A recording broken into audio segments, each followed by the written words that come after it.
सच्चाई सच छुपने नहीं देंगे। नहीं है, यही अंधभक्ति है, अंधभक्ति यही है।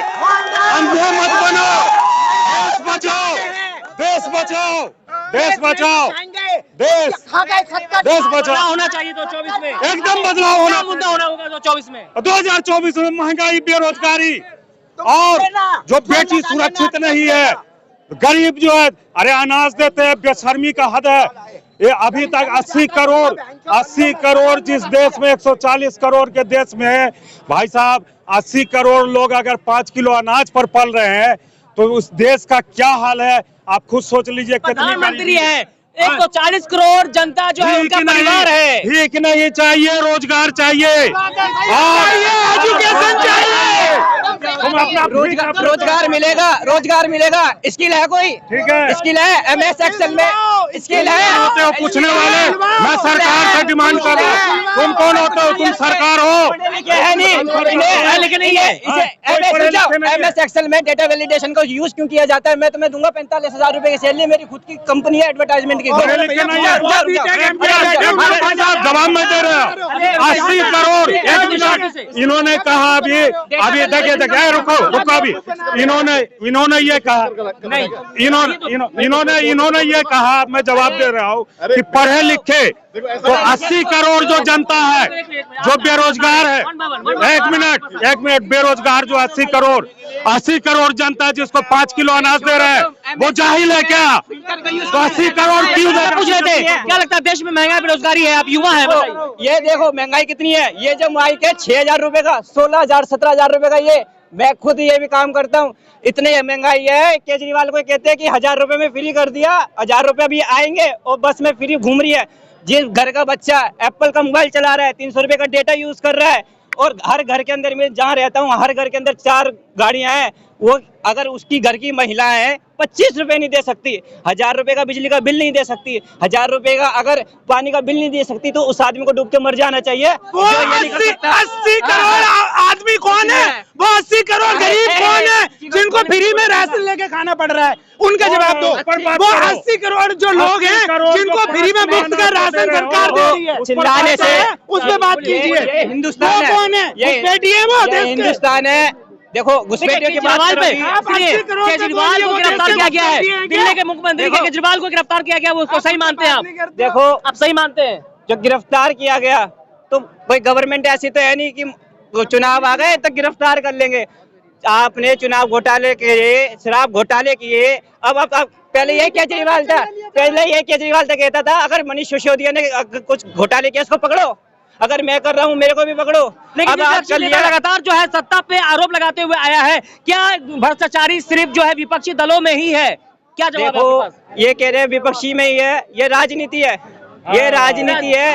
आप बोल रहे हैं, यहाँ पे कहने मतलब है एक्सेप्टेड राजनीति है ये केजरीवाल को बताना राजनीति, मतलब एन कैन पर कैन जैसे भी हो, जिससे भी खतरा उसको अंदर कर दो। भ्रष्टाचार में पकड़े गए तो मोदी नहीं पकड़ा है, ईडी आई है, ईडी सब पे जा रही है, मोदी का हाथ नहीं है। यहाँ के जो सिस्टम है, ईडी सीबीआई जो डिपार्टमेंट है वो उसने पकड़ा है। सामने आकर बोलिए। देखिए, मैं देश के लोगों से अपील करता हूँ और लोगों से आग्रह करता हूँ, विपक्षी पार्टियां भी इसमें जिम्मेदार हैं, क्योंकि जो भारत जोड़ो यात्रा लगा रही हैं और जो जाके पूरी बात होने दीजिए, जो जाके पब्लिक के बीच में अपना जनसंपर्क बढ़ा के अपनी जो अच्छाइयाँ और जो मौजूदा सरकार उसकी बुराइयां गिना रहे हैं, पर इनको ये कौन सा सांप सूंघ गया है? ईवीएम तोड़ो यात्रा कब निकालेंगे? ईवीएम हटाओ यात्रा कब निकालेंगे? हमको लट नहीं बजाना, हमको ईडी का छापा नहीं लगवाना। अब डर से भाग गए, युवा डर से भाग गया है, कुछ बोलने को तैयार नहीं है, किस मुद्दे पे भी किसी मुद्दे पे बात करने को तैयार नहीं। अभी बहुत बोल लिया। मैं एक ट्रेन में खुद पॉलिटिक्स का छात्र हूँ, MA कर रहा हूँ, मैं एक ट्रेनिंग भी ले रहा हूँ इंडियन पॉलिटिकल इंस्टीट्यूट YMCA में बनने की। सुनो मेरी बात, ये सारी बात करते हैं, ओपिनियन देने वाले इंडिया में बहुत है, इनसे पूछ लो संविधान कितने दिन में बन के तैयार हुआ, ये बताओ। पहले 80 करोड़ जनता जो मोदी जी के टुकड़े पर पल रही है, संविधान 2 साल 18 दिन 11 महीने में बन के तैयार हुआ। ये इनको पढ़ाई लिखाई से कोई मतलब नहीं है, ओपिनियन देने वाले भारत में महंगाई बेरोजगारी है, अरे मैं कहता रहा हूँ इतनी बेरोजगारी है, इतनी बेरोजगारी है। 16,000 का मोबाइल ले लो, 6,000 रुपए में ले लो। आपको ये नहीं पता देखो वो क्या 10 साल में बढ़ी है। आपको ये नहीं पता पिछले 70 सालों से जो इनका नारा था गरीबी हटाओ, तो क्यों नहीं हटा पाए? लेकिन आपका सवाल है, ये भाई साहब एक मिनट रुक जाइए, इनका सवाल है कि क्या महंगाई ये पिछले 10 साल में बढ़ी है, तो क्या आबादी ये 10 साल में ही बढ़ी है? इसका जवाब दीजिए। नहीं, मैं कह रहा हूँ, भाई साहब कह रहे हैं कि 85 करोड़ लोग राशन ले रहे हैं, जनसंख्या की बार बार बातचीत होती है, तो ये जनसंख्या जो 140 करोड़ की है, क्या ये 10 साल में हुआ है? आबादी तो बढ़ते रहे, लेकिन 70 साल बनाम 10 साल देखिए ना, 10 साल बनाम 70 साल, 10 साल बनाम 80, 90, 100 नहीं, यहाँ गिनती नहीं गिना रहे हैं हम एक लाइन में जवाब हम मांग रहे हैं कि 10 साल तक जब काया पलट करने के लिए मोदी जी प्रकट हुए और जो 2014 से पहले तक लगभग जो है आपको 30 से 35 करोड़ जो है जनता जो है उसको जो है राशन मिलता था, आज 80 करोड़ है। तो महंगाई पहले था 2014 से पहले था या महंगाई अभी है ज्यादा? 80 करोड़ जनता को जब 5 किलो अनाज पर पलना पड़ रहा है, ये बहुत दुख भरी बात है। पूरे वर्ल्ड में हम लोगों को जो है मुंह दिखाने के लायक नहीं छोड़ा जा रहा है। ठीक है कि यहाँ 80 करोड़ आदमी जो है 5 किलो अनाज पर पल रहा है और हम बड़का डंका पीट रहे हैं। यानी कि फ्री का रेवड़ी आप लोगों को नहीं चाहिए? नहीं, रोजगार चाहिए, हमें फ्री शिक्षा चाहिए, हमें फ्री एजुकेशन चाहिए, हमें रोजगार चाहिए, हमें अपने देश का डेवलपमेंट चाहिए। हमें वो घुसपैठ ये नहीं चाहिए जो हमारे देश को हिंदू मुस्लिम करके बांटना चाहते हैं, सिख बौद्ध में तोड़ना चाहते हैं। हमें वो देश चाहिए अपना जिसकी पहचान पूरी दुनिया में, हमारा जब संविधान बना तो अनेकता में जो एकता की पहचान थी, हमें वो अनेकता में एकता चाहिए। हमें अपने विघटन नहीं चाहिए अपने देश का, हमें अपने युवाओं में दुश्मनी नहीं चाहिए, हमें अपने आपस में लड़ाई। आसमान पे जा रहा है, ये मोदी जी के देन है, देश आसमान पे जा रहा है, मोदी जी चांद पे जा रहा है, मतलब मोदी जी की देन है ईवीएम, काफी विकास हुआ है।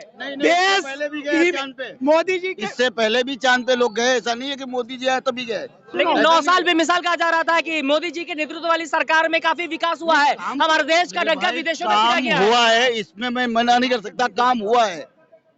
लेकिन मैं ये कहूँ ना कि मोदी जी आए तभी हुआ, नहीं ऐसा नहीं है, काम हुआ भी हुआ है। मैं भी कार्यकर्ता हूँ उनका, लेकिन काम हुआ है, ये मैं बोलता हूँ। केजरीवाल की गिरफ्तारी हुई, इसको लेके क्या समझते हैं आप? नहीं, ये तो सिस्टम सही नहीं है, क्योंकि मंत्री गिरफ्तार होना कोई आम बात नहीं है। कांग्रेस नेता राहुल गांधी कहते हैं कि डरा हुआ तानाशाह सरकार जो है, जो अभी केंद्र में सरकार है, डरा हुआ तानाशाह सरकार मृत लोकतंत्र बनाना चाहता है। क्या ये बात सही है? अगर राहुल गांधी जी इतना समझते हैं, इतना जानते हैं, तो इनको ये ढकोसले इनको भी छोड़ने पड़ेंगे और ईवीएम तोड़ो यात्रा, ईवीएम हटाओ यात्रा निकालनी होगी। भारत जब ही जुड़ेगा जब ये ताना सरकार जो ईवीएम में धांधली करके सरकार बना रही है, ना आपकी बात सुनेगी, ना हमारी बात सुनेगी, ना किसान की बात सुनेगी, ना इन खड़े युवाओं की बात सुनेगी वो, और ना इस देश के किसी भी, जब तक ये धर्म और जाति में बांटने के सिवा कुछ नहीं करेगी। बात सही है, मोदी जी से निवेदन है हमारी कि मन की बात, इनका कहना यही है कि मन की बात जो मन में कहते हैं ना, वो जरा पब्लिक में कहें। इनका कहने का मतलब यही है कि मन की बात करना, की बात नहीं सुनते, अपनी कहते हैं। जरा मोदी जी से निवेदन है, जरा इस पे भी ध्यान दें। देखिए, सिटिंग जो है जो मुख्यमंत्री, अभी आप हेमंत सोरेन देख लीजिए, झारखंड में चंद टुकड़ा जमीन का घोटाला, जबकि कोई घोटाला नहीं है, कोई घोटाला नहीं है, लेकिन उनको पहले ही किया गया कि तुम आ जाओ मेरे साथ सरकार बनाओ। जब वो नहीं माने तो उनको जो है फिर जो है अंदर कर दिया गया। एक आदिवासी पूरे देश में एक ही आदिवासी मुख्यमंत्री जो झारखंड में था, उसको भी अंदर कर दिए। केजरीवाल जी, अरे भैया मेरे आप ही दूध के धुले हुए हैं। मेरा कहना है कि मैं विपक्ष से यही कह रहा हूं कि 2024 में सरकार बदल रही है, जेल का दायरा जो है ना लंबा कर देना चाहिए विपक्ष को, कि ताकि अच्छे से जो है इन लोगों को जो है भर दिया जाए। इन्होंने गलत राजनीति शुरू मौजूद जनता से जानने की कोशिश करते हैं, क्या लगता है लोकसभा चुनाव 2024 में बदलाव होना चाहिए? बदलाव होना चाहिए, बदलाव होना चाहिए। अरे मैं बोल रहा हूँ, हेमंत सोरेन जैसे चोर अगर जो बंद हो रहे, केजरीवाल जैसे चोर अगर जो बंद हो रहे, जो घोटाला कर रहे हैं, इसके 4 चोर बंदे, ये 150 नहीं बड़े बड़े संघवी, कपिल सिब्बल जैसे वकील अभी 150 इसकी पार्टी में शामिल हुए, ऐसे वकील इसकी जमानत नहीं कर पा रहे हैं। ये आज 2 बजे पेश हुआ था, कोर्ट ने ना बोल दिया कि तेरा हम जमानत देने वाले नहीं, तेरी कोई गारंटी लेने वाले नहीं। ये चोर बंद हुआ क्योंकि इसने दारू में घोटाला किया है तो बंद होगा। ये कोर्ट का विषय, ना कोई जनता का विषय। कोर्ट में विषय चल रहा है, केजरीवाल अगर जो गलत किया है तो उसको